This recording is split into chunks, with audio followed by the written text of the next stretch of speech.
Hi, I'm Stan DeFreitas, Mr. Greenthumb. We're going to talk about geraniums. As I said, my son calls this Geronimo plant, and I don't know why, but he likes Geronimo. But if you like that name, you can put it on there, I guess. But if you like geranium, that's probably the name. It's actually a zonal variety, and it has to do with the leaf, kind of has like a little zone in the leaf. Now with geraniums, there's actually over about 500 species of them. So if your geranium looks a little different than this, they come in a bunch of different types. Some with scents, some without. Some kind of have almost like a little minty smell to the leaf, or aroma, you might say. But it also, of course, they come in some with a kind of a different colors where they'll have not just so much variegation, but they'll have like a red with a white, kind of a candy striped ones. There's some that are going to be real dark red and some that are more orangey red. Geraniums do well where they are, kind of a warmer area. If you get a lot of frost, I'd probably wait a week or two after your last frost and then put them out. They'll take a light frost and still live, which a lot of annuals won't.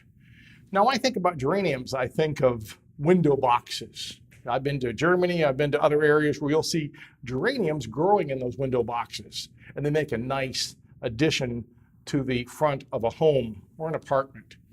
Certainly, I think of it as a kind of a European plant, but it's also big all over the world. You'll see them in almost every temperate area around the world, and for good reason. They give you color over a good long period of time. Now, when a flower seems to fade, you can go back in and cut off the old flower spike. And of course, it'll fill in where you'll have just a mass of color. Remember, with geraniums, they like a good draining soil. And you can see this has a nice, good root system on it. You've got some perlite, you've got some peat. In fact, if I planted this, I would gently pull this bottom root system apart, kind of like I would for a tomato plant. Now, they'll do well in a well-drained soil, so you might want to plant them in something like a plastic container that has holes, or if you've got some type of a terracotta pot that'll normally kind of drain moisture out, that works pretty well. Some people will put a little bit of pebbles in the bottom, sometimes just to kind of hold it in place. But geraniums, of course, can make a nice addition in so many areas. You can use it as a border plant, you can use it in a window box, you can use it in other situations where you want that bright, vivid color right in the middle of your landscape.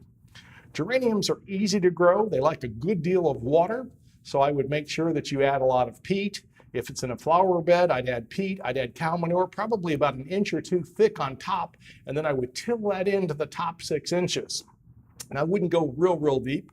If you do add fertilizer, some people like water soluble, some people like some of the time released. Just make sure that you do it on a pretty regular basis. By doing that, you'll ensure that you're getting these blooms. And remember, like most blooming plants, not real high nitrogen, probably a little higher in that phosphorus, the second number. Some people like a 2-10-10 or 5-10-10. They may go with a low nitrogen, higher in the second and third numbers. And if you do that, you're going to get a real nice plant that's going to give you blooms over a long period of time.